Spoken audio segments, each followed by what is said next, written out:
The blood on my hands wasn't mine. I stared at the crimson smears across my palms, my mind disconnecting from the horror of what had just happened. 3 hours. That's how long it had been since I'd put Marco down for his afternoon nap, kissed his dark curls, and whispered that I loved him. 3 hours since my world had been ripped apart. The apartment was destroyed, furniture overturned, drawers yanked open and emptied across the floor, the window in Marco's bedroom shattered. Glass crunched under my feet as I stood in the doorway of his room, staring at the empty bed, the scattered toys, the small shoe he'd lost in whatever struggle had taken place. My son was gone, and I knew exactly who had taken him. The note had been pinned to his pillow with a knife, theatrical, cruel, designed to terrorize. 4 words in Italian that made my blood run ice cold. Il debito deve pagare. The debt must be paid. Dante's debt. Dante's enemies. Dante's world that I'd run from 3 years ago, pregnant and terrified, swearing I'd never look back. But they'd found me anyway. My phone buzzed in my pocket. The 3rd call from Detective Morrison in the last hour. I ignored it again. The police couldn't help me. Not with this. Not when the people who had Marco operated outside every law, every jurisdiction, every moral boundary that civilized society recognized. There was only one person who could get my son back. The same man who destroyed me 3 years ago. I grabbed my jacket, checked the loaded Glock I'd kept hidden since leaving New York, and headed for the door. My neighbor, Mrs. Chen, was standing in the hallway, her elderly face creased with concern. "Sophia, the police were just here. They said..." "I know." I kept moving toward the stairs. "I have to go." "Where? You should wait for them to. They can't help me." The words came out harder than I intended. I softened my voice. "Thank you for calling them, but I need to handle this myself." She grabbed my arm, surprisingly strong for someone in her 70s. "That man who came looking for you last month, the one in the expensive suit who asked questions. This is about him, isn't it?" My blood ran cold. What man? Italian, very handsome, very dangerous. He wanted to know about you, about any children. I told him nothing. Her eyes were sharp, knowing. But he watched the building for days after that. I should have warned you sooner. Dante, or one of his men. They'd known where I was, known about Marco.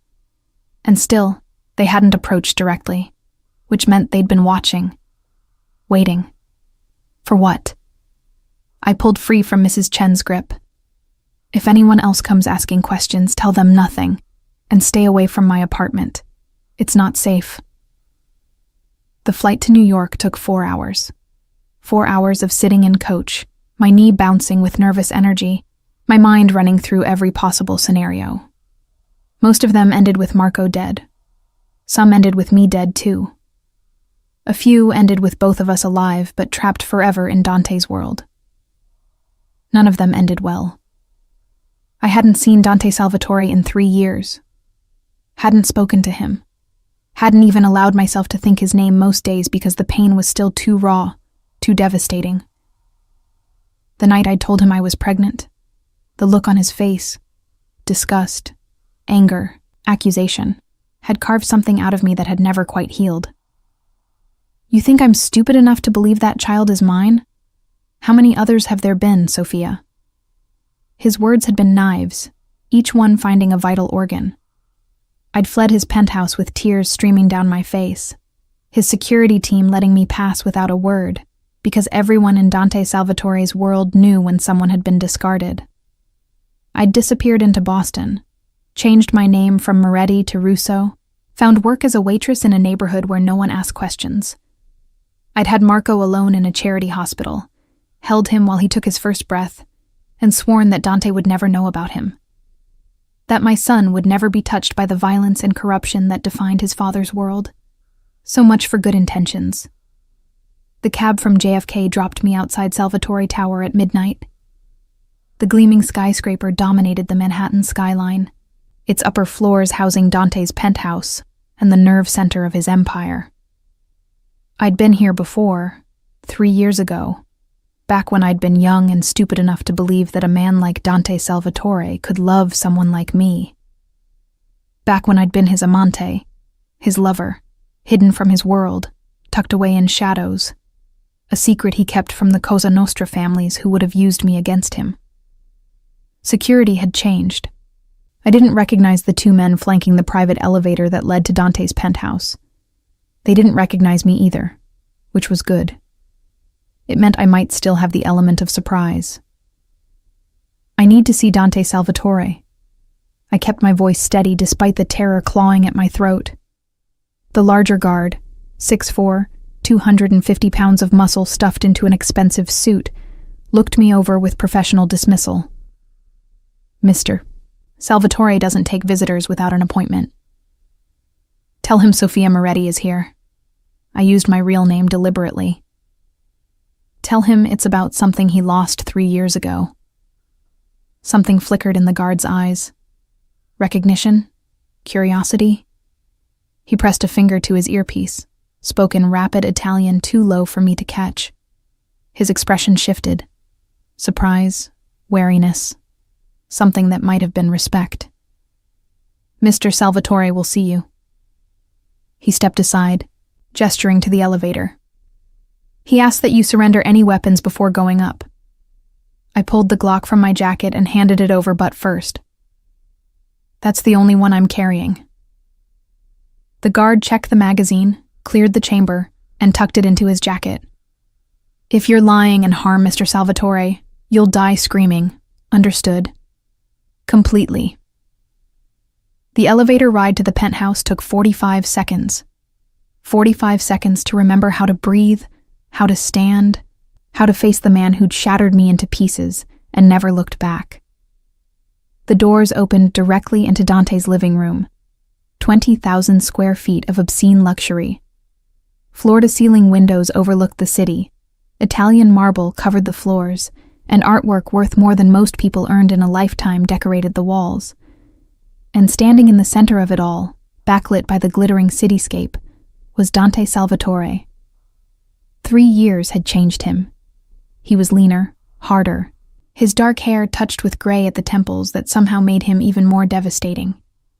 He wore black slacks and a white dress shirt with the top 3 buttons undone, revealing the tanned column of his throat and the edge of his collarbone.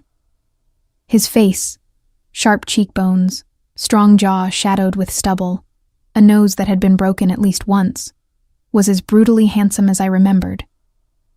But it was his eyes that destroyed me all over again. Dark brown, almost black, intense enough to strip away every defense I'd built over 3 years of survival. Those eyes tracked over me with predatory focus, cataloging every change. I'd lost weight, I knew. The stress of single motherhood and constant fear had hollowed my cheeks, sharpened my features. I'd cut my hair shorter, dyed it darker. I wore jeans and a leather jacket instead of the elegant dresses he'd once bought me. I looked nothing like the young woman who'd warmed his bed 3 years ago. His expression revealed nothing. Sofia Moretti, back from the dead. I need your help. The words tasted like ash, like surrender, like every nightmare I'd had about this moment. Do you? He moved closer with that fluid grace that had always reminded me of a predator. And why would I help you, piccola bugiarda? Little liar. The insult stung, but I'd expected it. Because they took our son. The temperature in the room dropped 20 degrees. Dante went absolutely still, his entire body tensing like a coiled spring.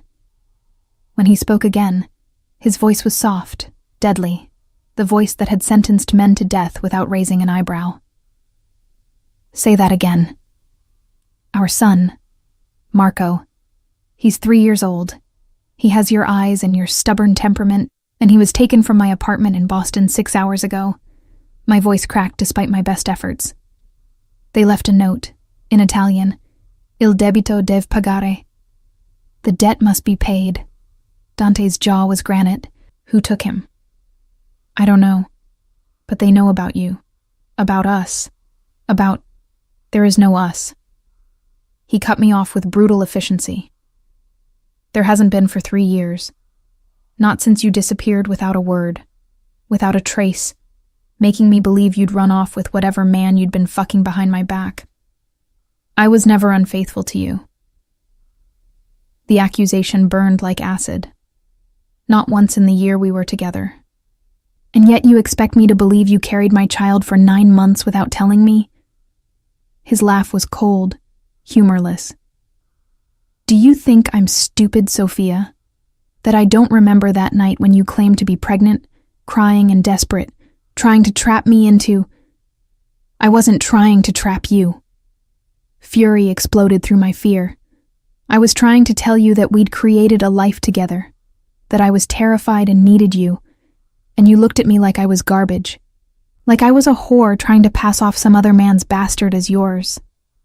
Because women have tried before. His voice was ice. Do you know how many have claimed to carry my child? How many have shown up with babies that mysteriously shared my eye color, my hair, my features? DNA tests prove them all liars, every single one. Then give me a DNA test. I stepped closer, closing the distance between us despite every instinct screaming to run. Take a sample. Run every test you want. But do it after you help me get Marco back, because every second we waste arguing is another second he's terrified and alone with people who will hurt him. Just to hurt you. Something shifted in his expression. You named him Marco. After my grandfather. My throat was tight. The only man in my family who was worth a damn. Dante studied me for a long moment. I couldn't read what was happening behind those dark eyes, but I felt the weight of his assessment, his calculation. He was deciding whether to believe me, whether to help, whether my son, our son, was worth his time. Finally, he pulled a phone from his pocket and pressed a single button. Luca, get up here now, and bring the DNA testing kit from the medical office. He ended the call and turned back to me. If you're lying, Sophia, if this is some elaborate scheme to extract money or favors or whatever pitiful game you're playing, I will destroy you. Completely. Do you understand? I understand. I met his gaze without flinching. And if you waste time with tests and threats while our son is being tortured by your enemies, I'll kill you myself. His smile was sharp, dangerous, and somehow approving. There's the fire I remember. The woman who told a room full of capos that their opinions on art were pedestrian and boring. That was before I knew they were all criminals. You knew exactly what we were. He moved closer still, invading my space, using his height and presence to intimidate. You knew from the first night, when you saw Giuseppe Caruso kiss my ring. You knew, and you stayed anyway because you liked the danger, the money, the power. He wasn't wrong. I'd been 23, naive, but not stupid, drawn to Dante's dark magnetism like a moth to flame. I'd told myself I could handle it, that I could be part of his world without being consumed by it. I'd been wrong. I stayed because I loved you. The admission cost me something. I stayed because I was stupid enough to believe you might love me back. Love. He said the word like it was poison. Love is for civilians, Tesoro, for people who can afford weakness. Then why did you keep me for a year? I challenged. Why did you come to my apartment 3 times a week? Why did you buy me books you'd read just so we could discuss them? Why did you hold me after nightmares and tell me about your mother? His expression closed off completely. I don't remember any of that. Liar. The elevator chimed, and a man stepped out. Tall, lean, with silver threading through his dark hair and a face marked by old scars. Luca Benedetti, Dante's consigliere, and the closest thing he had to a friend. Luca's eyes widened when he saw me. Sophia. Madonna. We thought you were dead. Disappointed? I couldn't help the bitterness. Relieved. His smile was genuine. Dante was insufferable after you left. Worse than usual. I don't pay you for commentary. Dante took the small medical kit from Luca's hands. She claims the child is mine. We test first. Then we discuss next steps. The DNA test took 5 minutes. A swab of my cheek. My confirmation of Marco's location and birth date. Luca's notation of all relevant details. The sample would be rushed to Dante's private laboratory with results available in hours. Hours I didn't have. The note mentioned a debt, Dante said once the sample was secured. What debt? I don't know. I've been living in Boston under an assumed name. I haven't had contact with anyone from your world. I don't know who would have reason to. The Calabrese family. Luca's voice was grim. They're making moves against our territory in the North End. Aggressive moves. We've been pushing back, but if they learned about a son, about an heir, they'd take him as leverage. Dante's expression was carved from stone. Force me to give ground or watch my bloodline die. But they don't know for sure if Marco is yours, I pointed out. The note could be a bluff. They could be testing to see how you respond. Which means we have a narrow window. Dante moved to his desk, pulling up what looked like building schematics on a massive monitor. If they're uncertain, they'll wait before making demands. Use the time to verify the child's value. Run their own DNA comparisons if they have samples from my bloodline. How would they get those? His smile was cold. The Calabrese family has been collecting samples from Salvatore bodies for 2 decades. Every funeral, every burial, every time one of mine ends up in the morgue. They're patient, thorough. If they have Marco, they'll test him. And when they confirm he's yours, then they'll call with demands. He turned to face me. Territorial concessions, money, weapons, possibly my complete withdrawal from certain operations. They'll bleed me dry, and then kill the boy anyway, because that's what you do to enemy heirs. The casual way he said it, kill the boy, made me want to scream. Then we get him back before they can test him. We find where they're holding him, and we take him. We? Dante's eyebrow arched. We do nothing, Sophia. You'll stay here where it's safe while my men locate and retrieve the child. The hell I will. I moved toward him, fury overriding fear. He's my son. I've kept him alive for 3 years. I've protected him from your world, from people who would use him as a pawn. And I'm not sitting in your tower while someone else decides his fate. You're a civilian with no combat training, no weapons, and no understanding of how this works. His voice was inflexible. You'll be a liability. I'm his mother. I stepped into his space, close enough to smell the expensive cologne that brought back too many memories. And I'm the only one here who puts his life above your pride. So either you let me help, or I walk out that door and find him myself. We stared at each other, locked in a battle of wills that neither of us could afford to lose. I saw the calculations running behind his eyes. The risk of letting me come versus the risk of me going rogue and compromising his operation. Finally, Luca cleared his throat. She has a point, Dante. If the boy is yours, his mother's presence could be useful. Children respond better to familiar faces in crisis situations. This isn't a crisis situation. Dante's gaze never left mine. It's a war. And in war, Sophia, people die. Messy. Brutal. Are you prepared for that? I'm prepared to do whatever it takes to get Marco back. I held his stare, including working with you. Something shifted in his expression. Respect, maybe, or recognition of the steel I'd developed over 3 years of survival. Fine, but you follow orders. My orders.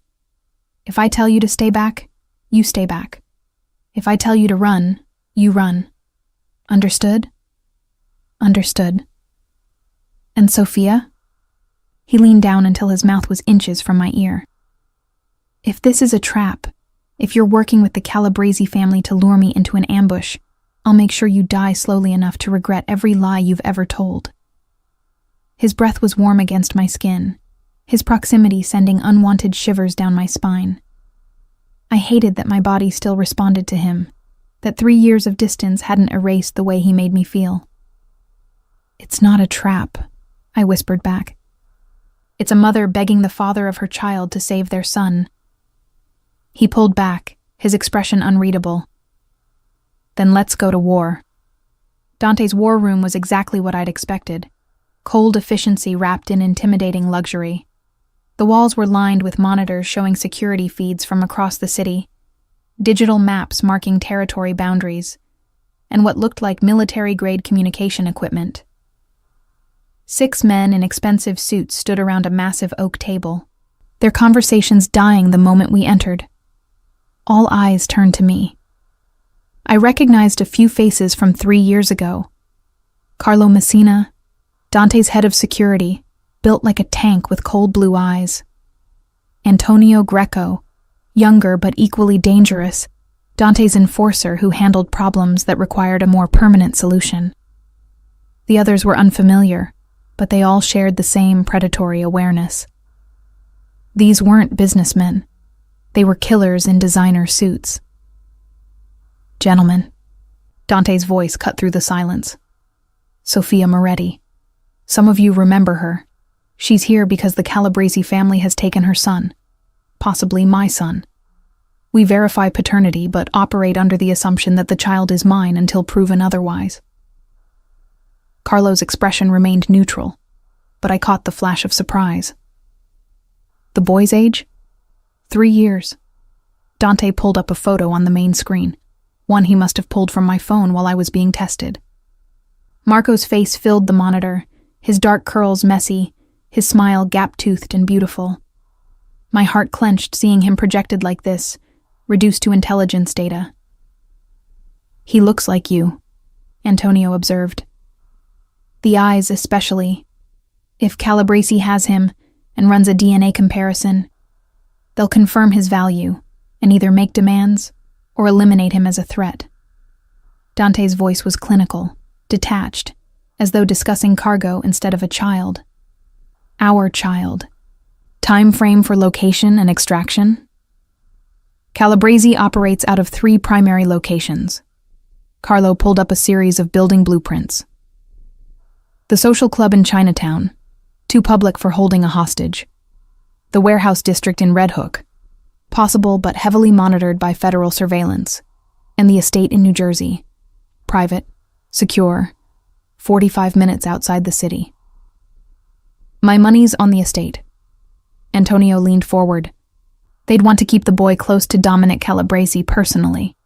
Eliminate the possibility of miscommunication or leaks." Dante studied the blueprints with lethal focus. "Security profile?" "Updated 2 months ago." Carlo highlighted various sections. 12 guards on rotation, surveillance system integrated with backup generators, single access road with controlled gate. The building itself is reinforced, limited entry points, which makes it a fortress. I stepped closer to the table, ignoring the way several men tensed at my proximity. "But fortresses have weaknesses: water, power, food supplies, people going in and out." "This isn't your concern," Carlo started, but Dante cut him off with a raised hand. "She's right. Fortresses require maintenance. What's the supply schedule?" Carlo pulled up additional information. "Groceries delivered twice weekly. Laundry service on Thursdays. Garbage pickup Monday and Friday. Today's Tuesday." I looked at Dante. "Can we intercept tomorrow's garbage pickup? Replace the crew? And walk right in the front door?" Antonio's laugh was skeptical. "They'll verify identities, run background checks. Then we don't use your people." I turned to face him. "We use civilians who won't trigger their vetting process. People who have legitimate reasons to be there." "You want to use contractors." Dante's voice was thoughtful. "Real sanitation workers who don't know they're part of an operation." "Exactly. We intercept the truck, redirect it to a secondary location, keep the real crew contained, but unharmed. Your people take their places wearing body cameras. Once inside, they locate Marco and create an extraction point." The room was silent. Then Luca, who'd been quiet until now, smiled slowly. It could work. Calabrese would be expecting an assault, a show of force. They wouldn't anticipate a Trojan horse. It's risky. Carlo's professional skepticism wasn't personal, but pragmatic. If they discover the substitution before our people are inside, they'll kill the boy immediately. They'll kill him anyway once they confirm he's Dante's heir. I met Carlo's gaze without flinching. At least this way we control the timeline. Dante moved to stand beside me, his presence overwhelming in its intensity. How do you know about infiltration tactics? I read. It wasn't quite a lie. I'd spent 3 years researching everything I could about his world, about security protocols and extraction methods, preparing for the day his enemies might find me. And I dated a man who used to tell me stories about his operations when he thought I wasn't paying attention. Something flickered in his expression. Recognition, perhaps, of those late nights when he'd held me and talked about his day, trusting me with information he shouldn't have shared. Information I'd remembered. All right.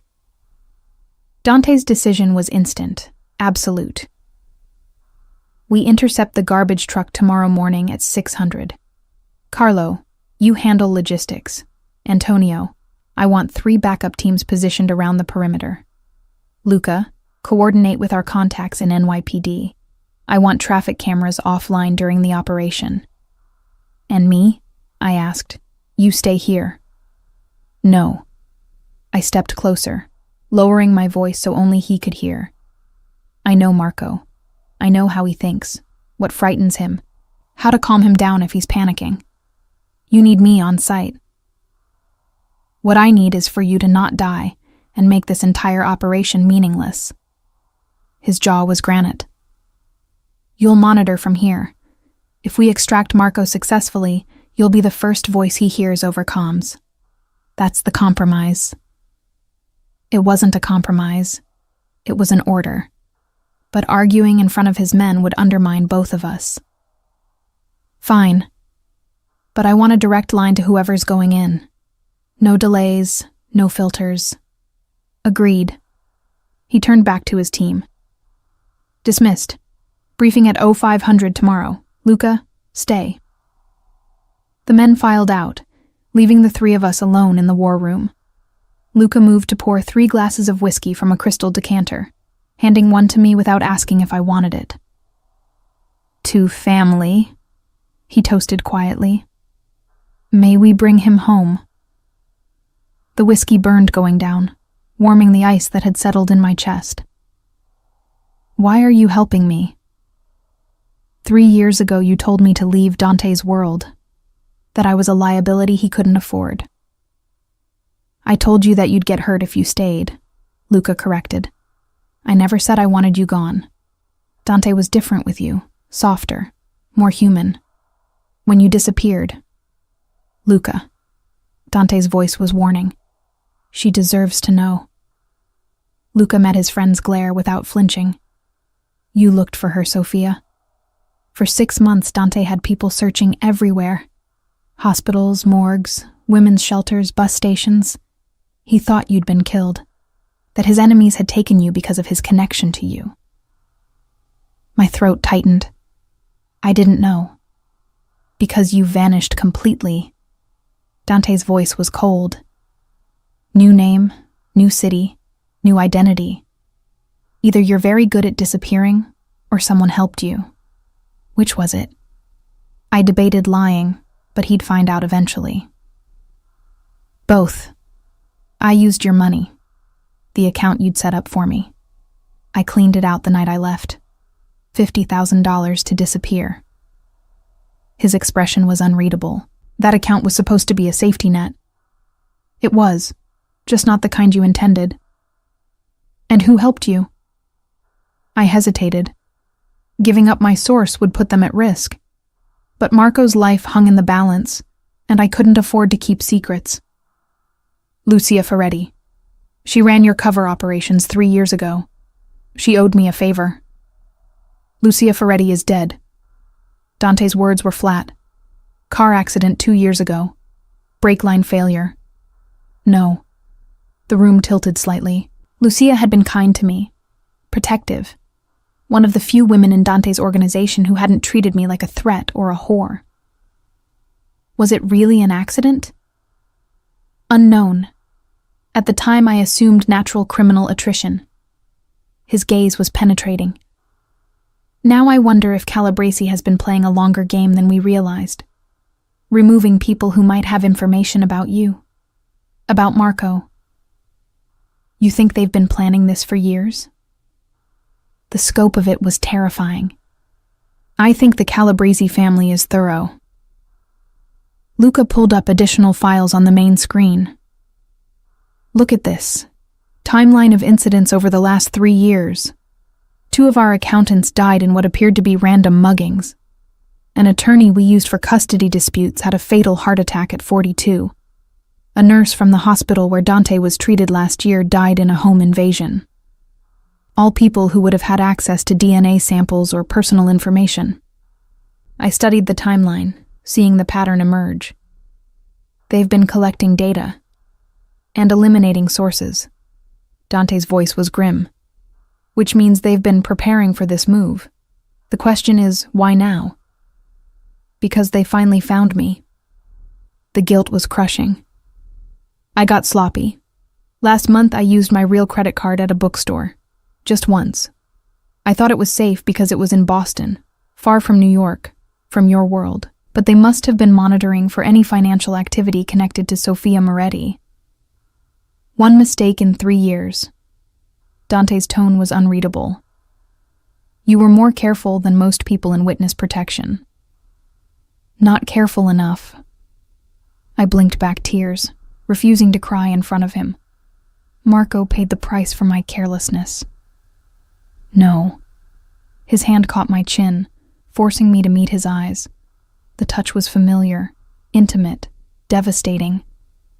The Calabresi family paid the price for threatening what's mine, and they'll keep paying until I've taken everything from Dominic the way he's tried to take from me. Is that what Marco is to you? I pulled away from his touch. Possession? Property? Another piece in your power games? He's a 3-year-old child who carries my blood. Dante's voice dropped, became something raw and dangerous. And if he is my son, Sofia, then yes, he's mine. To protect, to raise, to train in the ways of this family. He'll have everything. Power, wealth, security that you could never provide working as a waitress in Boston. He has love. My voice shook with fury. He has a mother who would die for him. He has bedtime stories and homemade birthday cakes and soccer practice on weekends. He has a normal childhood that you want to destroy by dragging him into your world of violence and death. He has all of that, until Calabresi puts a bullet in his head. Dante's words were brutal, calculated to hurt. Love doesn't stop assassins, Tesoro. It doesn't prevent kidnapping or manipulation or using children as leverage. Only power does that. Only fear. And I will make this city fear what happens when someone threatens a Salvatore. He doesn't know he's a Salvatore. The words burst out before I could stop them. He doesn't know his father's name, doesn't know about this world. I was going to tell him eventually, when he was old enough to understand, but I wanted to give him a few more years of innocence. Innocence is a luxury we can't afford. Dante moved away, pouring himself more whiskey. When we get him back, that changes. He'll live here. Be educated properly. Learn what it means to be my heir. You haven't even met him. My voice rose. You haven't held him or heard him laugh or seen how he cries when he has nightmares. You don't know him, and you're already planning to turn him into a weapon. I'm planning to keep him alive. Dante's shout matched mine. Do you understand what the Calabresi family will do if they confirm Marco's DNA? They won't just kill him quickly, Sofia. They'll torture him first. Film it. Send it to me piece by piece until I give them what they want. And when they've bled me dry, they'll kill him anyway and dump his body where it will be found as a warning to anyone else who crosses them. The image was so vivid, so horrific that I swayed on my feet. Luca caught my arm, steadied me. "Sit down," he murmured. "When did you last eat?" I couldn't remember. The flight from Boston, the DNA test, the planning session, all of it had happened in a blur. "I'm fine." "You're pale and shaking." Luca guided me to a chair. "And no use to anyone if you collapse. I'll have food sent up." You need to be functional for tomorrow." Dante's voice was back to its usual control. "Eat, rest, we'll wake you when it's time." He was right, and I hated it. Hated that he was always right, always in control, always 3 steps ahead while I scrambled to keep up. "Where am I sleeping?" "Your old room, unless you'd prefer somewhere else." "My old room." The bedroom I'd used during the year we were together. Decorated in soft blues and creams with a balcony overlooking the city and a closet full of clothes he'd bought me. I hadn't been able to take anything when I left, hadn't wanted reminders of what I was running from. "That's fine." I stood, pride keeping my spine straight even though exhaustion pulled at me. "Thank you." "Don't thank me yet, Sophia." His dark eyes held mine. "We haven't confirmed Marco is mine. If the DNA test comes back negative, you're on your own." The cruelty of it was breathtaking. You'd abandon him? A 3-year-old child being held by your enemies? I'd have no obligation to a child that isn't mine. His voice was implacable. "This organization has resources, but they're not infinite. Every operation is calculated, every risk weighed against potential gain. If Marco isn't a Salvatore, he's not my concern. He's an innocent child. This world doesn't care about innocence." Dante moved closer, his presence overwhelming. "It cares about power, about bloodlines, about debts and territories and old grudges. You left to protect Marco from this reality. But reality found you anyway, and now you need me, need my power, my violence, my willingness to do things that would destroy you. So don't stand there and judge me for the same ruthlessness you're begging me to use on your behalf." He was right. I was a hypocrite asking him to save my son using methods I found morally reprehensible, asking him to be a monster while condemning him for being one. "I'm sorry." The apology cost me everything. "You're right. I need you. I need your power and your connections and your willingness to do whatever it takes. And I hate myself for it, but I'll swallow my pride and my principles if it means getting Marco back safely." Something shifted in his expression. Surprise maybe at my honesty. "Good. Then we understand each other." "We understand that I'll sell my soul if necessary." I met his gaze. "But don't mistake that for surrender, Dante. Don't think that because I'm asking for help, I'm yours to control again. Once Marco is safe, we're done. Completely." His smile was dangerous, knowing. "You really believe that?" "I have to." "Then believe this instead, piccola bugiarda." He closed the distance between us, his hand sliding into my hair, tilting my head back. "If that boy is mine, and I think we both know he is, then you're not going anywhere. Not to Boston, not to another city, not to another life. You'll stay here where I can protect you both, where you both belong. I don't belong to you anymore. You never stopped belonging to me." His mouth hovered over mine, close enough that I could feel his breath. "You left, but you never filed for dissolution of our relationship with the family. You never formally severed ties, which means in the eyes of every famiglia in this city, you're still mine. We were never married. Marriage is a legal contract. What we had was deeper than that. You were under my protection, in my bed, part of my world. Those bonds don't break just because you run away, Sophia. Then I'm breaking them now." I tried to pull away, but his grip tightened, not painful but immovable. "You can't break what you don't understand."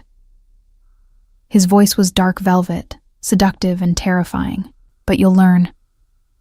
After tomorrow, after we bring Marco home, you'll understand exactly what it means to be mine. He released me then, stepping back with that same predatory grace. Get some rest. We have a war to win. I fled. There was no other word for it. I fled from his presence, from his intensity, from the way my body still responded to him despite 3 years and 1,000 reasons to hate him. Luca led me to my old room, left me with a promise that food would arrive shortly, and closed the door with a soft click. Alone, finally, I let myself crumble, sank onto the bed I'd once shared with Dante, and pressed my face into the pillow to muffle the sobs that tore through me. My son was in danger. I was trapped in the world I'd escaped, and the man I'd once loved, might still love, God help me, was treating this like a business transaction. But he was my only hope. Tomorrow we'd go to war. And somehow, I'd find the strength to face whatever came next. For Marco. Always for Marco. The DNA results arrived at 3 a.m. I wasn't sleeping. Hadn't been able to despite the exhaustion weighing down my bones. I'd paced the length of my old room for hours. Memories assault me from every corner. The balcony where Dante and I had shared wine and stories under the stars. The bathroom where he'd drawn me baths and washed my hair with surprising gentleness. The bed where we'd made love with an intensity that had terrified and exhilarated me. This room had been my sanctuary once. Now it felt like a beautiful prison. The knock was soft, respectful. I opened the door to find Luca holding a manila envelope, his expression carefully neutral. The results? My voice was hoarse. Dante wants to see you in his office. The walk down the hallway felt endless. My heart hammered against my ribs, each beat a prayer I didn't know how to voice. Please let him be Marco's father. Please let Dante care enough to help. Please let this nightmare end. Dante's office was exactly as I remembered. Dark wood, leather, floor-to-ceiling windows overlooking the city. He stood with his back to the door, silhouetted against the pre-dawn sky, holding what I assumed was the test results. Close the door. His voice was quiet, controlled, revealing nothing. I obeyed, my hands trembling slightly as I pressed my back against the wood. Well? He turned then, and I saw something in his eyes I'd never seen before. Confusion, uncertainty, something almost like fear. 997% probability of paternity. He read from the paper in his hands. Marco Russo is my biological son. The relief was so intense it nearly drove me to my knees. Thank God. You're welcome. His dark humor was unexpected. Tell me about him. What? Marco, you've had him for 3 years. I want to know everything. Dante moved to the bar, poured 2 glasses of whiskey, and handed one to me without asking. Start at the beginning. I took the glass but didn't drink yet. Why? Because he's my son and I've missed 3 years of his life. Something raw flickered across his face. Because you've known him every day since he was born, and I don't even know what color his eyes are. They're brown, like yours. The words came easier than I expected. He was born August 15th at 3:47 in the morning, 8 pounds, 3 ounces. He came out screaming and didn't stop for 20 minutes. The nurses said he had a temper. A Salvatore trait. Dante's lips twitched slightly. He walked at 11 months, said his first word at 9 months. No, of course. I found myself smiling despite everything. He's stubborn, determined, throws tantrums when he doesn't get his way. But he's also sweet and funny and so smart it scares me sometimes. What else? He loves dinosaurs. Has a stuffed T-Rex named Chompy that he takes everywhere. He hates broccoli but will eat any other vegetable if I make airplane noises. He's terrified of thunderstorms but fascinated by rain. He wants to be a paleontologist when he grows up. I was rambling, I knew, but Dante listened with absolute focus. He'd moved to sit on the edge of his desk, whiskey forgotten, his entire being concentrated on learning about the son he'd never known existed. He has nightmares sometimes. My voice softened. About monsters under the bed. I told him monsters aren't real, but he didn't believe me until I gave him a flashlight and we checked together every night for a month. Smart boy. Verify your intelligence before accepting comfort. Dante's approval was clear. What does he know about me? Nothing. I met his gaze. I told him his father had to go away for work, that you didn't know about him, that someday when he was older, I'd help him find you if he wanted, and if he didn't want, then I wouldn't force him. I set down my untouched whiskey. He deserves to choose his own relationships, Dante. Even with his father. He's 3. He can't make those kinds of decisions. He's 3 now. But eventually he'll be old enough to understand what you are, what you do, and he'll have to decide if he wants that life. He won't have a choice. Dante's voice hardened. He's a Salvatore. That's not a decision. It's a destiny. So was I supposed to be? The words escaped before I could stop them. You used to talk about the future, about what it would be like when things were stable enough to be public about us, about legitimizing our relationship in the eyes of the families. That was before you left. I left because you accused me of being a whore and implied our child was a bastard conceived with another man. The old wound tore open fresh. You didn't even give me a chance to explain, to prove myself. You just decided I was guilty and discarded me. Women have used pregnancy to trap men since the beginning of time. But his voice lacked conviction now. I'd seen it before, multiple times. Women claiming to carry my child to secure financial settlements or gain status. So you assumed I was like them, that I'd spent a year in your bed, in your life, learning your secrets and seeing your vulnerabilities, just to trap you with a fake pregnancy. The hurt was still there, sharp and cutting. What did I ever do to make you think so little of me? You were too perfect. His admission was quiet. Too genuine. Too good for the world I inhabit. I kept waiting for the other shoe to drop, for you to reveal your true motives.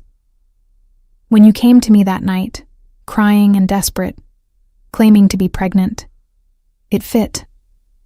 It made sense. The innocent girl was finally showing her cards.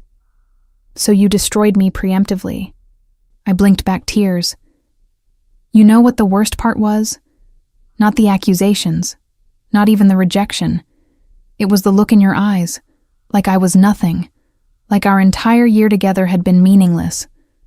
It wasn't meaningless. He stood, closing the distance between us.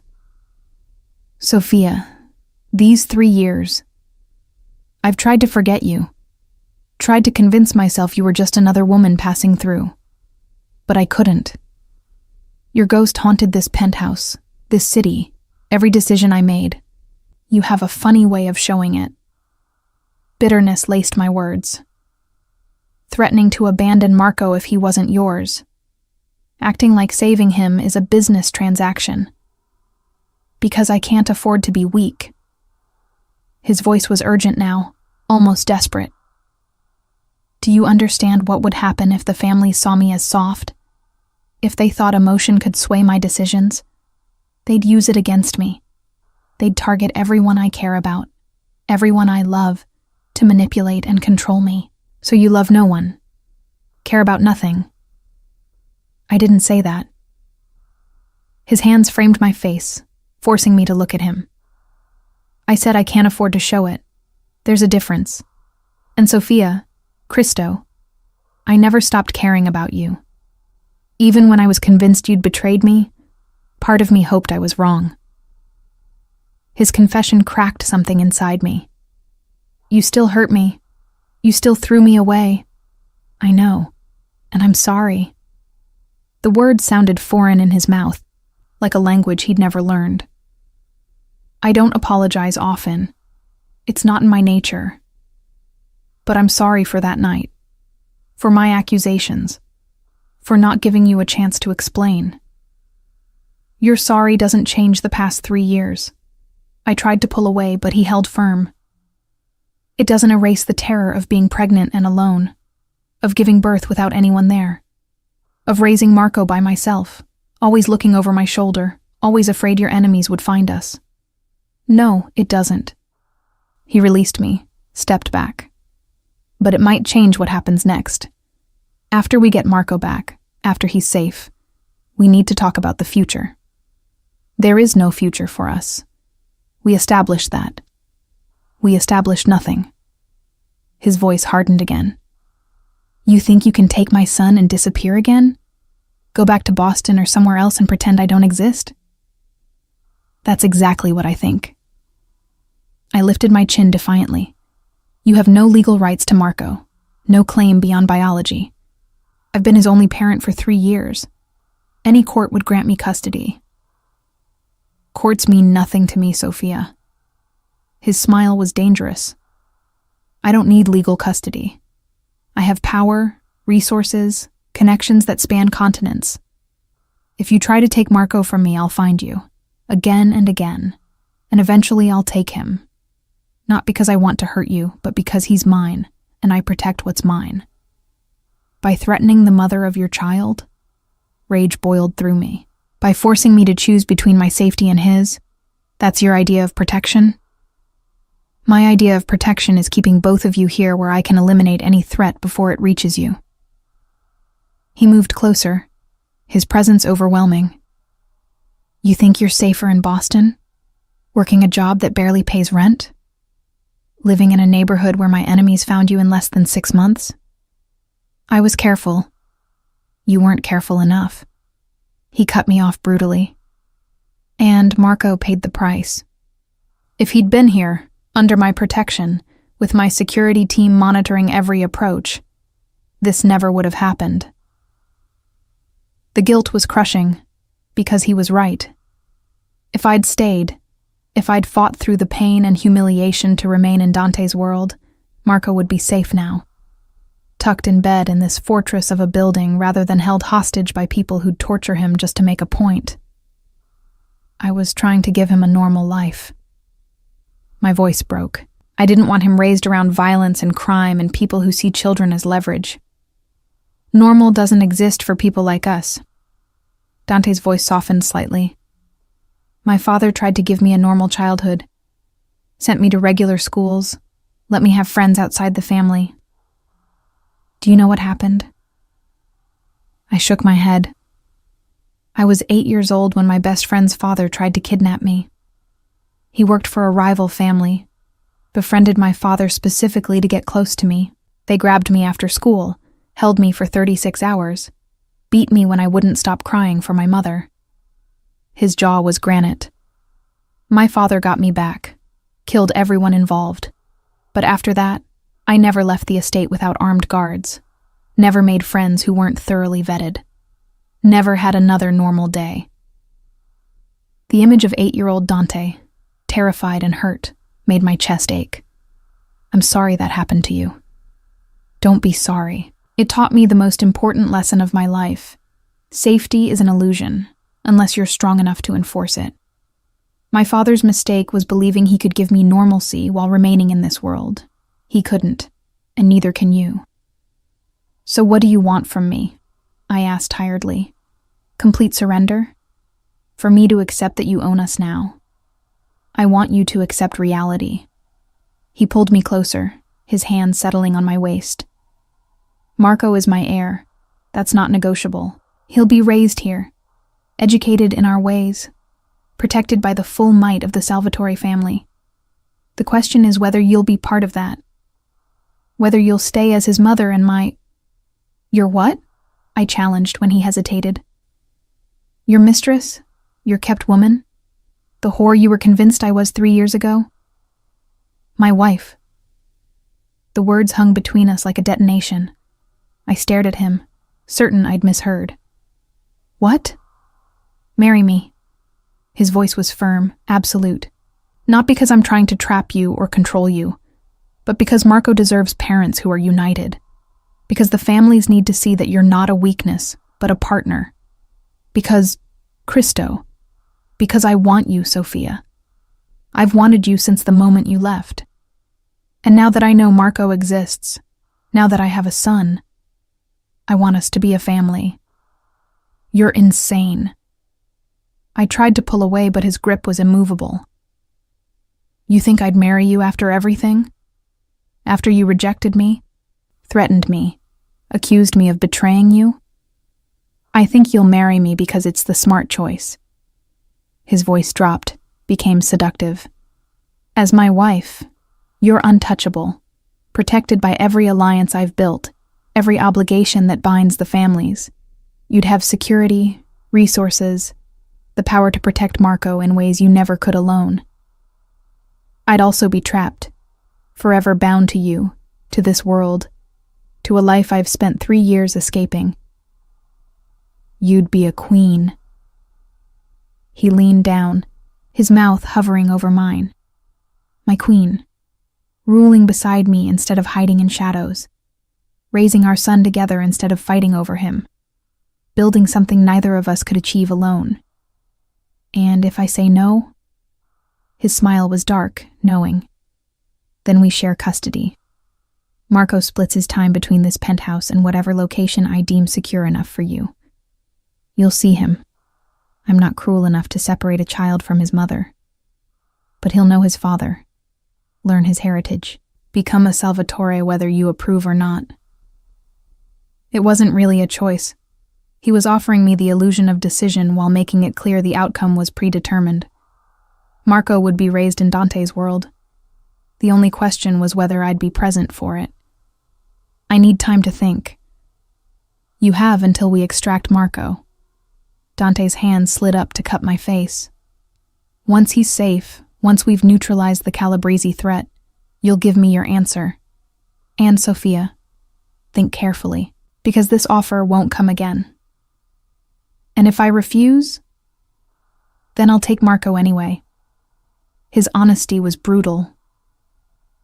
And you'll spend the rest of your life fighting for scraps of time with him, watching him grow into the man I raise him to be, always wondering what might have been different if you'd chosen to stay. He kissed me then, not asking permission, simply taking what he wanted. His mouth claimed mine with devastating skill, reminding my body of everything it had missed, everything it still craved despite 3 years of distance. I should have pushed him away, should have slapped him, cursed him, reminded him that he couldn't just demand my life and expect compliance. Instead, I kissed him back. Hated myself for it, but kissed him anyway, pouring 3 years of pain and longing and desperate need into the contact. His hands tangled in my hair, angling my head to deepen the kiss, and I felt myself melting against him, despite every logical reason not to.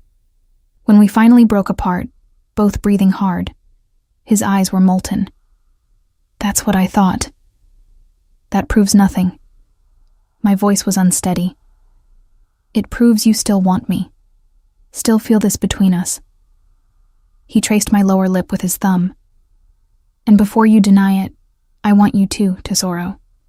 I've wanted you every day since you left, so we can keep fighting, keep pretending we don't affect each other. Or we can accept what's already obvious and build something real from it. Real, I laughed bitterly. There's nothing real about this. You're manipulating me, using my love for Marco to force my compliance. I'm offering you a partnership. His voice was firm. Yes, on my terms, in my world. But a partnership nonetheless. You'd have input into Marco's education, his life, his future. You'd be my equal in every way that matters. Except I could never leave. Why would you want to? He challenged. What's waiting for you in Boston? A minimum wage job? An apartment with broken heating? Constant fear that my enemies will find you again? He wasn't wrong. The life I'd built was unstable, fragile, one disaster away from collapse. But it had been mine, My choices, my rules, my freedom. I'll think about it. It was the best I could offer. That's all I ask. He released me, stepped back to his professional distance. For now, we focus on Marco. The extraction is set for 0600, 6 hours from now. Get some rest. You'll need it. I can't sleep. Try anyway. He moved back to his desk, began reviewing documents as though we hadn't just had a life-altering conversation. And Sophia, whatever you decide about us, I will be Marco's father. That's not negotiable. So think carefully about whether you want to fight me for the next 15 years or partner with me. I left his office without responding, my mind spinning. Back in my room, I collapsed onto the bed and tried to process everything. Dante wanted to marry me, wanted us to be a family, wanted Marco raised as his heir. And God help me, part of me wanted it too. Wanted the security, the resources, the protection that came with being Dante Salvatore's wife. Wanted Marco to know his father, to grow up with advantages I could never provide alone. But the cost was my freedom, my independence, my soul. Outside the window, dawn was breaking. In 6 hours, we'd storm the Calabrese estate, rescue Marco or die trying. And after that, I'd have to make the most important decision of my life. Stay with the man who'd destroyed me, or lose my son forever. The garbage truck arrived at the Calabrese estate at exactly 6:47 a.m. I watched through the body camera feed as our people, dressed in sanitation worker uniforms, faces partially obscured by caps and the natural grime of the job, approached the guarded gate. My heart hammered against my ribs hard enough to hurt. "Steady," Dante murmured beside me in the command center. He'd been monitoring the operation with that terrifying calm, his dark eyes tracking every movement across multiple screens. They're trained for this. They're walking into a fortress, my hands clenched in my lap. If anything goes wrong, then we adapt. His hand covered mine briefly, squeezed once. Trust the plan, Sophia. On screen, the guard approached the truck. Carlo, leading the operation, handed over fabricated work orders while keeping his face angled away from the security cameras. The conversation was brief, professional. The guard checked his clipboard, made a notation, and waved them through. "First checkpoint cleared," Luca announced from his position at the communications console. "Proceeding to secondary access point." I watched as the truck drove through manicured grounds toward the estate's service entrance. Every second felt like an eternity. Somewhere inside that building, Marco was being held. My baby. Terrified. Alone. Probably crying for me. The truck stopped at the service entrance. More guards. More inspection. Carlo maintained his cover perfectly. Bored sanitation worker on a routine job, wanting to finish quickly and move to the next pickup. "They're in," Luca confirmed as the guards allowed access to the loading area. Deployment in 3, 2, 1. The body cameras showed quick, efficient movement as our people split into predetermined teams. Carlo and 2 others headed toward the main waste collection points, their cover maintaining legitimacy. But Antonio and 3 others peeled off, moving through service corridors with maps memorized down to the inch. "Target location is 2nd floor east wing," Dante narrated quietly, more for my benefit than the team's. They had earpieces. They knew the plan. Intelligence suggests high-value assets are kept in reinforced rooms with limited access points. "How old is your intelligence?" I couldn't help asking. 72 hours, but infrastructure doesn't change that quickly. On Antonio's camera feed, I saw them reach a stairwell. They moved up with weapons drawn now, cover abandoned. This was the critical moment. If they were discovered now, before locating Marco, the entire operation would collapse into violence. "Contact." Antonio's voice came through, barely a whisper. 2 guards, north corridor. "Status." Dante's voice was steel. "Neutralized. Non-lethal, concealed. Relief flooded through me. We'd agreed. No killing unless absolutely necessary. Not because of morality, but because bodies created investigations, complications. Unconscious guards bought us time. The cameras showed Antonio's team progressing through the corridor, checking rooms systematically. My breath caught every time they opened a door, hoping and dreading in equal measure. Then, got him. Antonio's voice was urgent. Second door on the right, single guard outside. Can't confirm if there are others inside. How certain are you it's the target? Dante leaned forward. Door has 3 deadbolts and a keypad. Nothing else on this floor has that level of security. Dante's decision was instant. Breach. Now.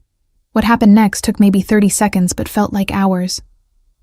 Antonio's team moved with practiced precision, one man taking down the guard silently, while another worked the keypad with some kind of override device.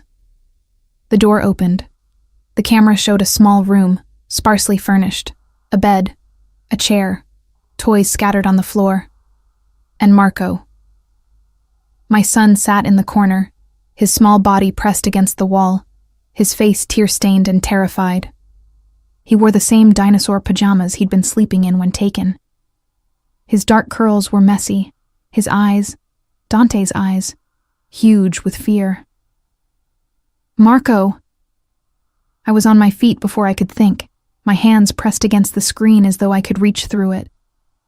Oh God, Marco! Sophia, let them work. Dante's hand on my shoulder, firm but not harsh. Antonio knelt before Marco, keeping his movements slow, non-threatening. Through the audio feed, I heard him speak in accented but clear English. Marco, my name is Antonio. Your mama sent me to bring you home. Marco's eyes went wider. Mama? Yes, she's waiting for you. But we need to leave right now, okay? Can you come with me? My son hesitated, his gaze darting to the door as though expecting a trap. Smart boy, cautious. But then he nodded, reaching for Chompy, his stuffed T-Rex, and took Antonio's outstretched hand. Target secured, Antonio reported. Exfiltrating now. Negative, a new voice, one of the perimeter team. We have movement, multiple vehicles approaching the estate. This is not normal traffic pattern. Dante cursed in Italian. They know. How? Unknown, but we have maybe 5 minutes before those vehicles reach the gate. Change of plans. Dante's tactical mind was already adapting. Antonio, proceed to extraction point Beta. Carlo, create a diversion. We need attention drawn away from the east wing. Perimeter teams, prepare to engage if necessary. Dante. I grabbed his arm. Marco will be in the crossfire. Not if we control the battlefield. He was already moving to a different console, pulling up building schematics. Luca, contact our people inside NYPD. I want units responding to shots fired at the Calabrese estate, but not for another 10 minutes. Buy us time. On it. I watched helplessly as the feeds showed organized chaos. Carlo's team set off fire alarms, creating confusion. Antonio carried Marco now, moving faster, the boy clutching Chompy and looking terrified, but blessedly quiet. They reached the extraction point, a service door that led to the perimeter fence, just as the approaching vehicles arrived at the main gate. Through exterior cameras, I saw at least 8 men pouring out of SUVs, all armed, all moving with military precision. Who are they? I demanded. Calabrese reinforcements. Dante's jaw was granite. Someone tipped them off, or they had scheduled check-ins with their guards, Luca suggested. Either way, we're compromised. Antonio's team reached the fence line.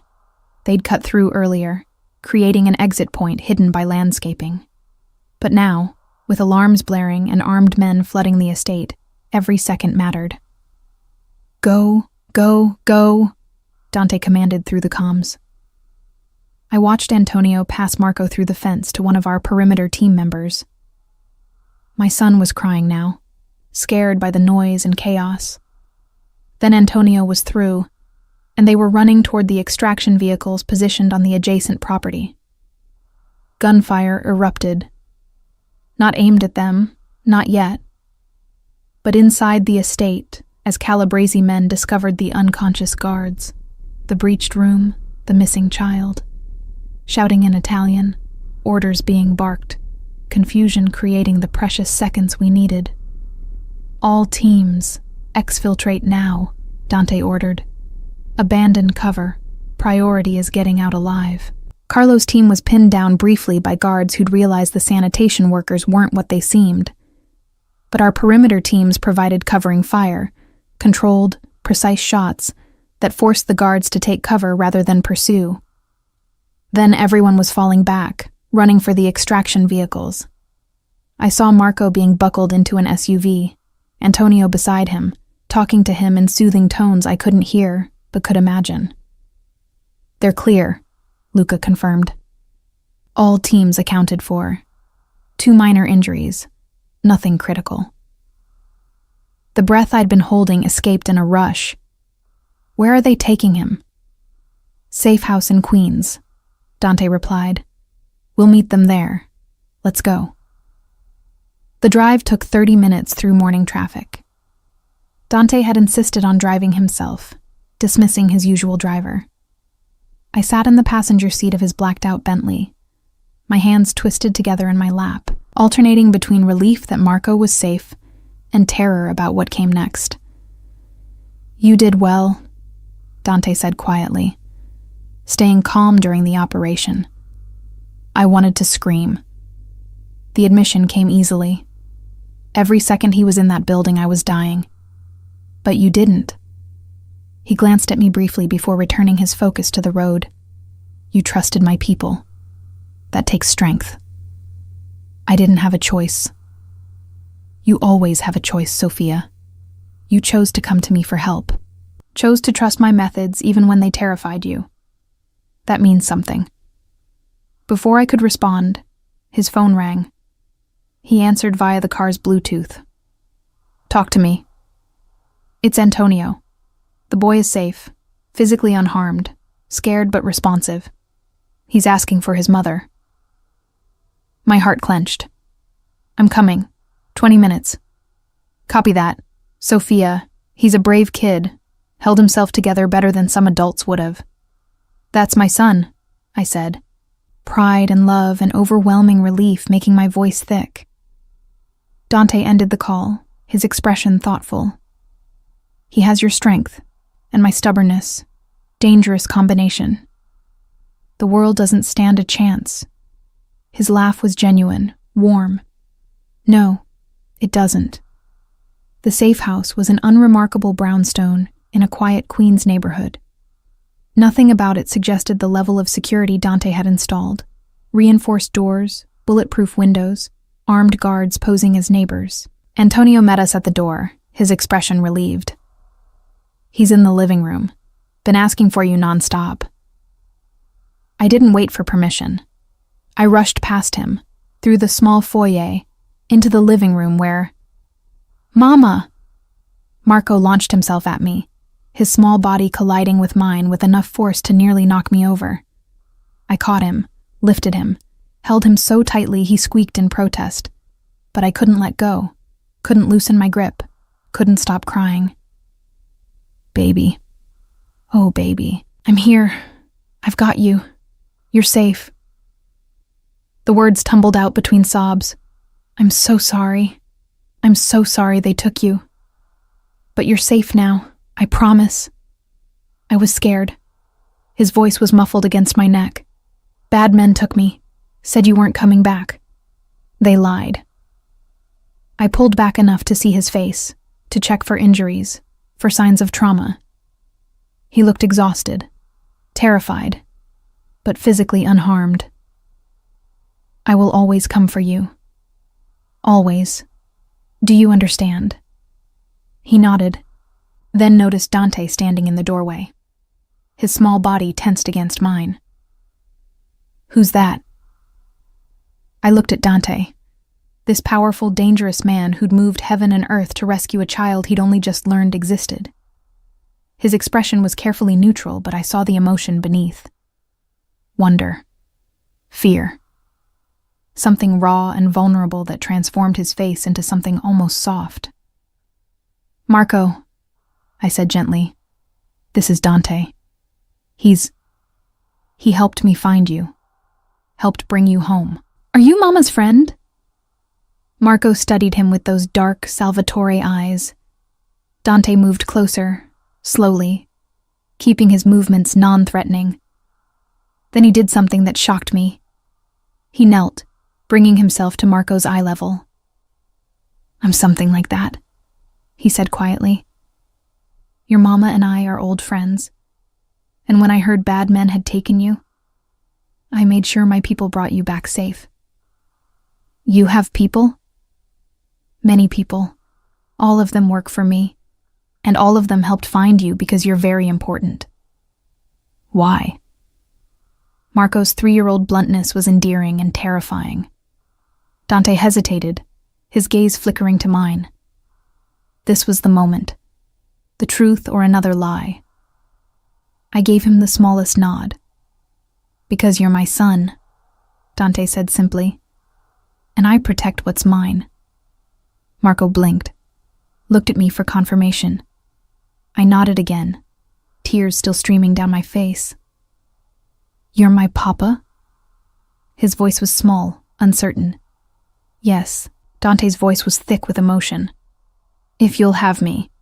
My son studied him seriously. Then, with the resilience of children everywhere, he squirmed out of my arms and approached Dante cautiously. "Do you like dinosaurs?" "I don't know much about them," Dante admitted. "But I'd like to learn." "Okay." Marco held up Chompy. "This is Chompy. He's a T-Rex. He has big teeth, but he's nice." "It's good to meet you, Chompy." Dante shook the stuffed animal's tiny arm with complete seriousness. Then, hesitantly, he reached out and ruffled Marco's curls. "And it's very good to meet you, Marco.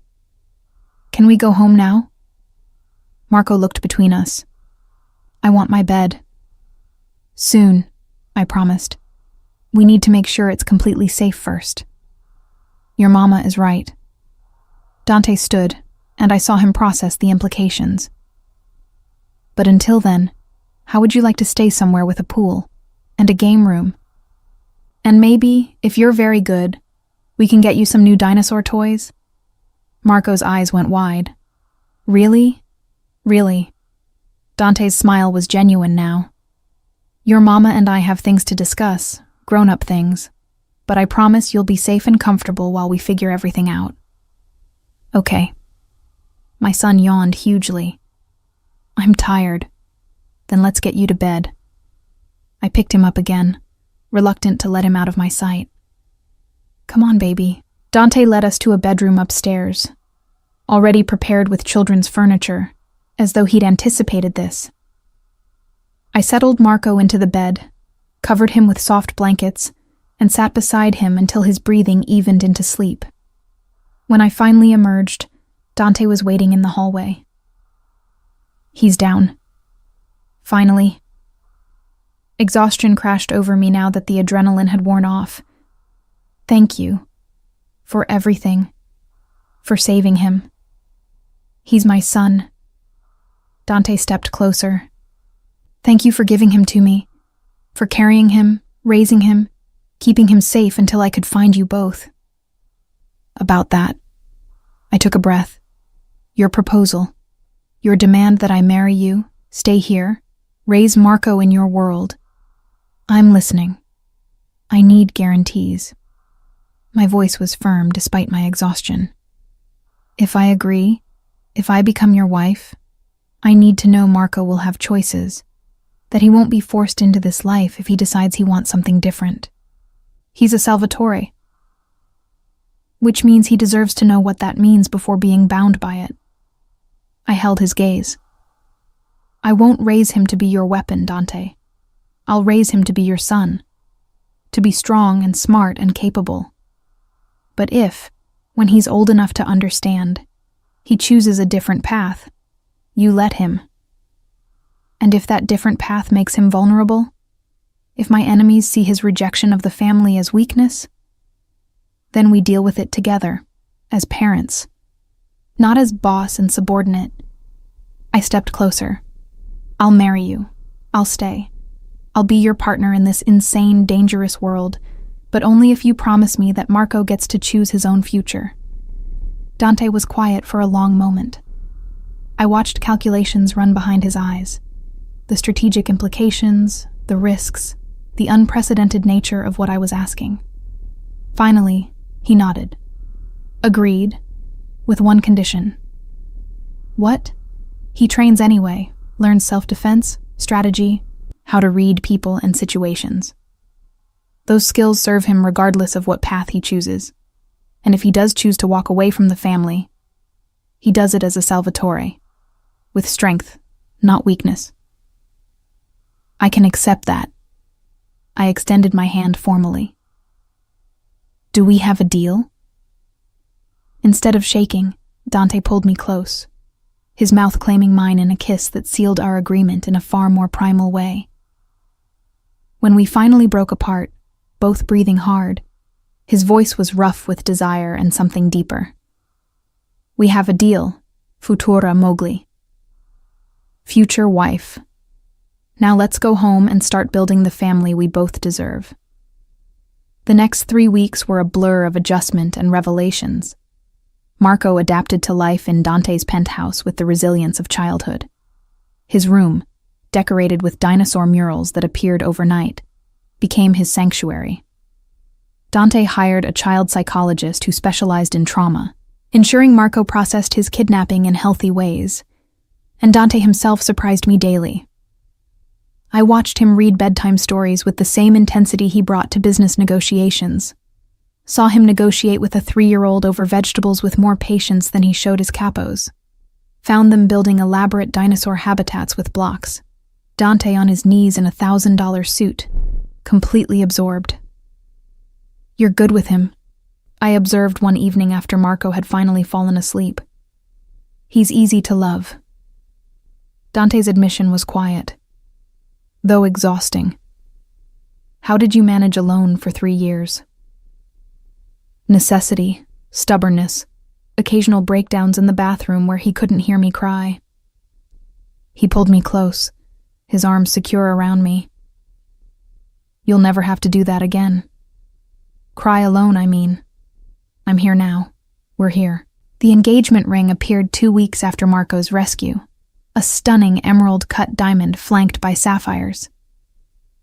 Dante slid it onto my finger during a quiet dinner after Marco was asleep, his expression vulnerable in a way I'd never seen. This belonged to my grandmother, he said softly. She wore it for 60 years. My grandfather gave it to her the day he claimed her as his wife.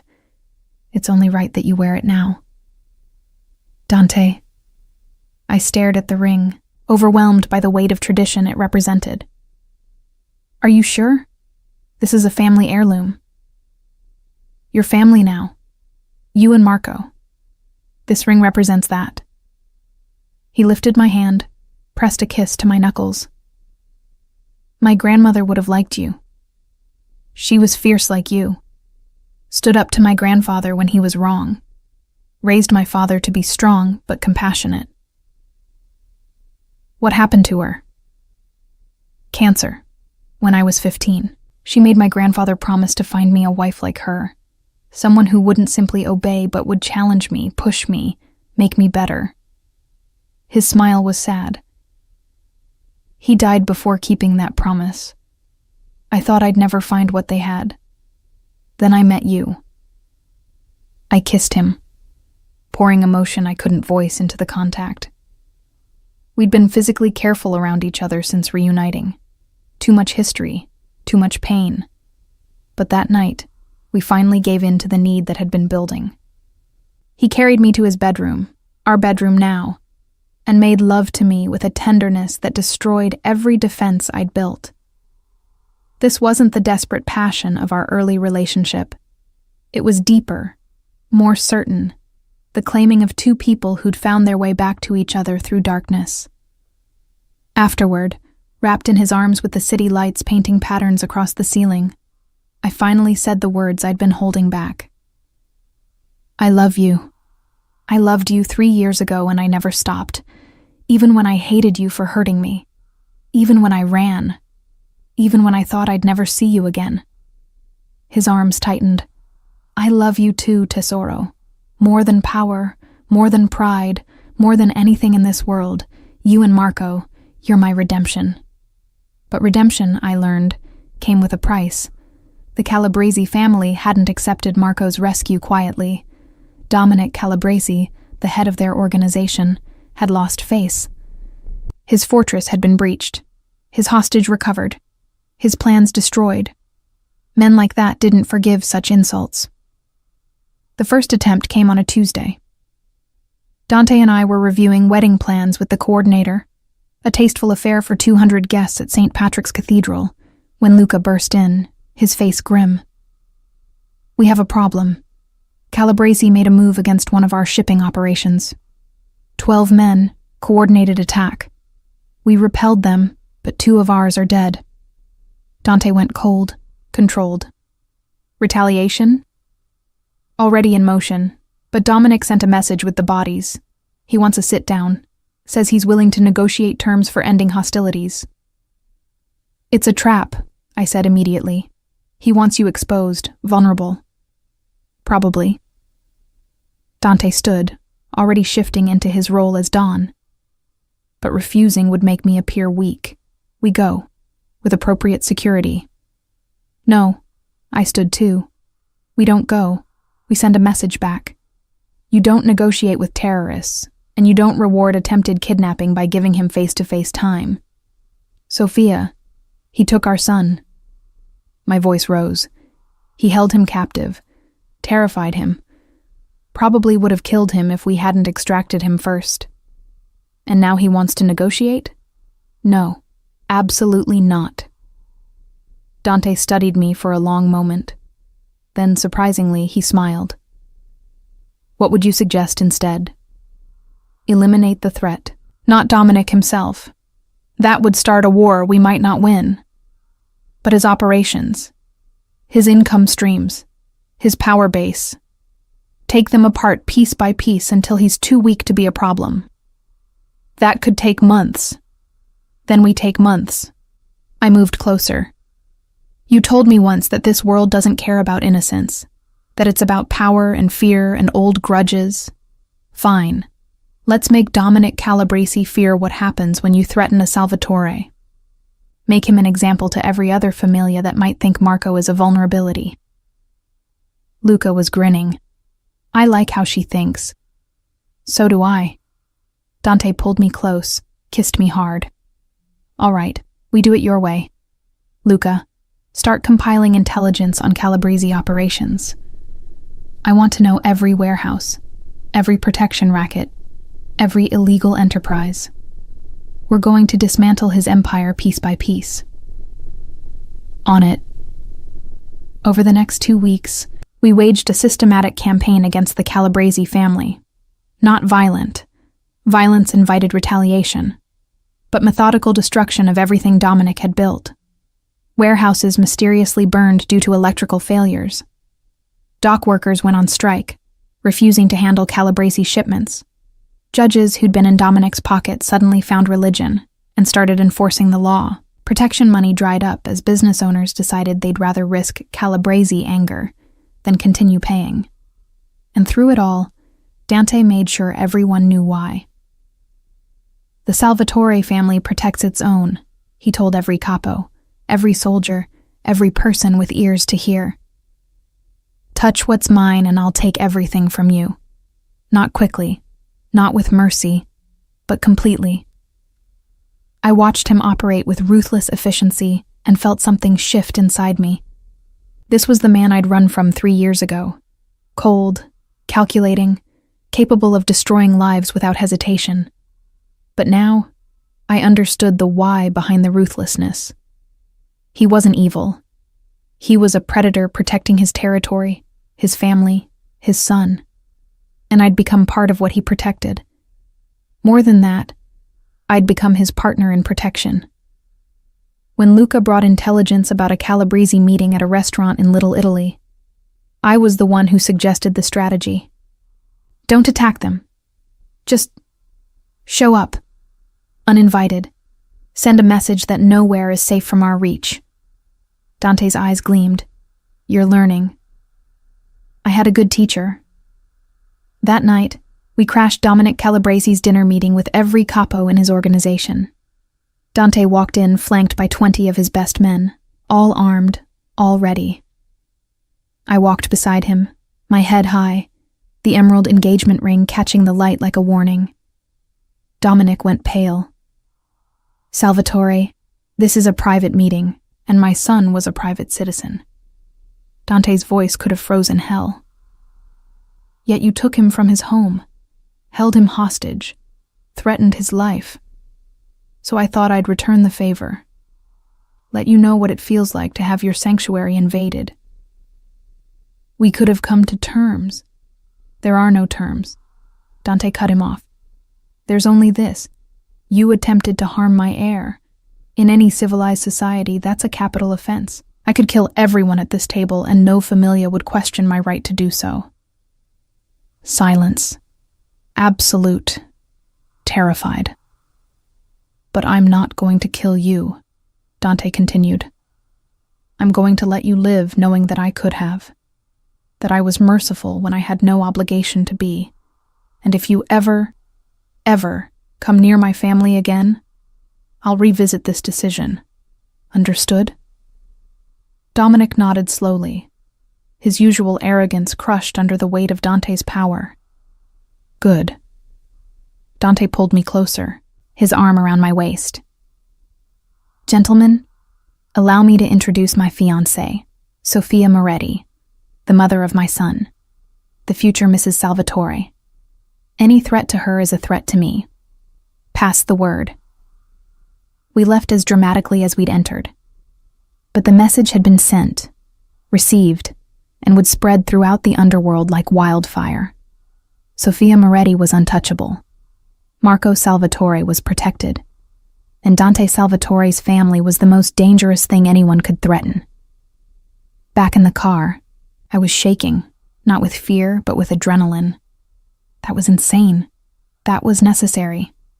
Dante pulled me against him. How do you feel? Powerful, I admitted. Terrified, exhilarated. Is that normal? For someone entering my world? Yes. He kissed my temple. You're becoming who you were always meant to be, Tesoro. My equal, my queen. Your partner, I corrected. That too. When we returned to the penthouse, Marco was asleep. But we stood in his doorway for long minutes, watching him breathe, seeing our future in his peaceful face. We did it, I whispered. We kept him safe. We'll always keep him safe. Dante's voice was absolute. Whatever threats come, whatever enemies emerge, we face them together. Together, I agreed, and meant it with everything I had. The wedding took place 6 weeks after Marco's rescue on a crisp December morning that painted Manhattan in gold and white. St. Patrick's Cathedral was filled with representatives from every major familia, not just because they respected Dante, but because they feared what would happen if they didn't attend. The message was clear. Sofia Moretti was being elevated to the highest level of protection. Insulting her would be suicide. I walked down the aisle in a custom Valentino gown, ivory silk with delicate lace sleeves and a cathedral train, while Marco scattered rose petals ahead of me. He'd insisted on participating, his small tuxedo making him look heartbreakingly grown up. Dante waited at the altar in a black tuxedo, his dark eyes never leaving mine as I approached. When I reached him, he took my hands and whispered, "You're the most beautiful thing I've ever seen. You're not so bad yourself." The ceremony was traditional Catholic, conducted by a priest who'd known Dante's family for generations. The vows were standard until Dante added his own. I promise to protect you and our son with everything I have. I promise to honor you not just as my wife, but as my partner. I promise to build a life with you that our son can be proud of. And I promise to love you every day, even when you drive me insane. I laughed through tears. I promise to stand beside you in this insane world you inhabit. I promise to be the mother Marco deserves and the wife you need. I promise to challenge you when you're wrong and support you when you're right. And I promise to love you even when you're being impossible, which is most days." The congregation chuckled. Dante grinned. And when the priest pronounced us husband and wife, Dante's kiss was thorough enough to make several elderly nonnas fan themselves. The reception at the plaza was elegant, excessive, and exactly what was expected from a wedding uniting two powerful families. I danced with Dante, with Luca, with Antonio, even with Marco, who stood on my feet and giggled as I waltzed him around the floor. But it was later, after the guests had left and we'd tucked an exhausted Marco into bed, that the real celebration began. Dante carried me across the threshold of the penthouse as though I weighed nothing. "Welcome home, Mrs. Salvatore." "I've been living here for 6 weeks," I pointed out, "but now it's official. You're mine, legally, spiritually, in every way that matters." He set me down in our bedroom, began unfastening the tiny buttons running down my spine with practiced patience. "How does it feel?" "Terrifying. Perfect. Like I've finally found where I belong." The dress pooled at my feet. "Is that insane?" "If it is, we're both crazy." He shed his tuxedo jacket, unknotted his tie. 3 years ago, I let you walk out of my life because I was too proud and too scared to believe you could really love me. I won't make that mistake again." "Good." I reached for him, pulled him close. "Because I'm not going anywhere." What followed was slow, reverent, a celebration of everything we'd survived to reach this moment. Dante worshipped every inch of me, whispering in Italian, words of love, devotion, promises I only half understood but felt in my bones. Afterward, wrapped in silk sheets with his heartbeat steady beneath my ear, I asked the question I'd been holding back. "What happens now? With the families, with your empire, with all of it?" "Now we consolidate power." His fingers traced patterns on my bare shoulder. "Show everyone that the Salvatore family is stronger than ever. That you and Marco make me more dangerous, not less." "By expanding operations?" "By being selective about which operations to expand." He pulled back enough to meet my eyes. "You were right about eliminating the Calabrese threat systematically. That's the model going forward. Strategic, calculated moves that minimize risk while maximizing impact." "You're going legitimate." I couldn't keep the surprise from my voice. "I'm going smarter," he corrected. "There will always be aspects of my business that operate in gray areas. But for Marco's sake, for yours, I'm willing to shift the balance. More legitimate enterprises, fewer operations that could bring federal attention." "You'd do that for us?" "I'd do anything for you." His voice was raw with sincerity. "You and Marco are my legacy now, Sophia. Not money, not power, not territory. You. And I want our son to inherit something he can be proud of." I kissed him, slow and deep. "Then let's build it together." The next 5 years transformed everything. Dante kept his promise, gradually legitimizing his operations while maintaining just enough of the old ways to keep respect. I took over management of his charitable foundations, directing money toward causes that mattered: children's hospitals, domestic violence shelters, education programs in underserved communities.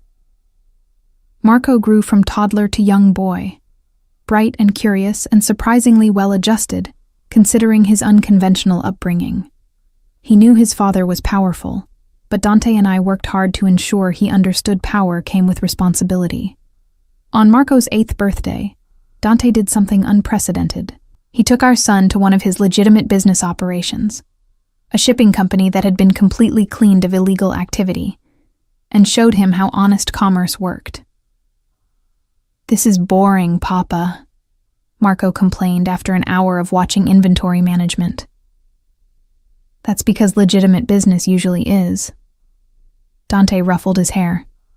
But it's also sustainable. It doesn't rely on fear or violence. It's built on value provided, services rendered, trust maintained. Do you understand the difference? I think so. Marco frowned thoughtfully. But your other businesses, the ones you don't talk about, those use fear. Some of them, yes, because sometimes fear is the only language certain people understand. Dante knelt to Marco's level. But I'm trying to change that, to build something better for you. So when you're old enough to choose what kind of man you want to be, you have options. Can I choose to be a paleontologist? Marco asked hopefully. You can choose anything you want, as long as you're the best at it. I watched this exchange from the doorway, my heart full. This was the life I dreamed of when I ran 3 years ago. Dante as a father who empowered rather than controlled. Marco, with choices rather than obligations. That night, after Marco was asleep, Dante found me on our bedroom balcony overlooking the city. What are you thinking about? He wrapped his arms around me from behind. How much has changed? How much I love our life. I leaned back against his solid warmth. How grateful I am that you found us. I think you found me. He pressed a kiss to my neck. You ran into my world looking for salvation and gave me something I never knew I needed.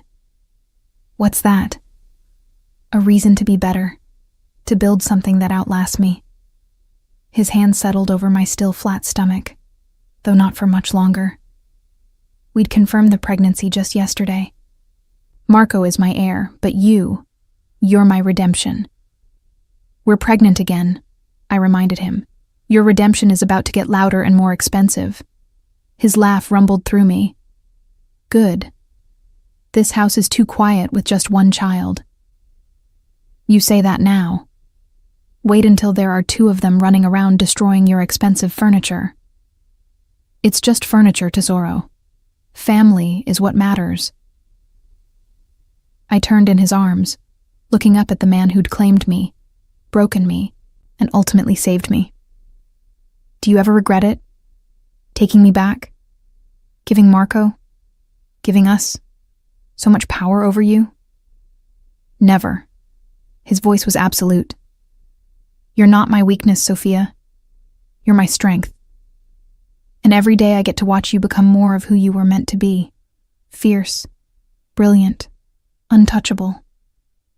You're not just the mother of my children. You're my Donna, my queen. And I wouldn't change a single moment of what brought us here. Even the bad parts? Especially the bad parts. They taught us both what we were capable of surviving. He kissed me softly. I love you, Mrs. Salvatore. Today and always. I love you too. I meant it with my whole heart. Today and always. Years later, I would look back on this moment as the real beginning. Not our wedding, not Marco's rescue, but this quiet declaration on a balcony overlooking the city that had tried to destroy us and failed. We'd built something neither of us could have achieved alone. A family forged in fire, tested by enemies, and strengthened by choosing each other every single day. Marco grew up to be everything we'd hoped, strong like his father, compassionate like his grandmother, stubborn like both his parents. He ultimately chose his own path. Not the famiglia, but not complete rejection either. He became a lawyer, using his understanding of both worlds to bridge gaps, to create change from within the system. Our daughter, born 9 months after that balcony conversation, grew up knowing she was loved, protected, and free to choose her own destiny. And Dante and I? We ruled together. Not through fear, though his reputation ensured respect, but through strategic power, carefully cultivated alliances, and the absolute knowledge that threatening one of us meant answering to both. The Salvatore name became synonymous not just with power, but with protection. People who needed help, women fleeing dangerous situations, children trapped in abusive homes, victims of trafficking, found their way to our organization. We became what my younger self would have never believed possible, a force for good operating within the gray areas of society. Do you think Marco understands? I asked Dante years later, watching our son graduate law school with highest honors. Understands what? That he was loved enough to have choices, that his father rebuilt an empire so he'd never have to choose between survival and his soul. He knows. Dante's arm came around me. Because we showed him every day, and if he ever doubts, he can look at us, at what we survived to build this life, and know that love is stronger than fear. That family isn't about obligation, but about choice. That he's free, because we chose to be bound to each other. We did good, I said softly. We did perfect, he corrected. Because we did it together. And that, ultimately, was the truth I'd spent 3 years running from and 5 years learning. Alone, we were broken pieces of damaged people. But together we were unbreakable. I'd run into Dante Salvatore's world looking for salvation. I'd found a partner, a family, and myself. And God help anyone who tried to take that away.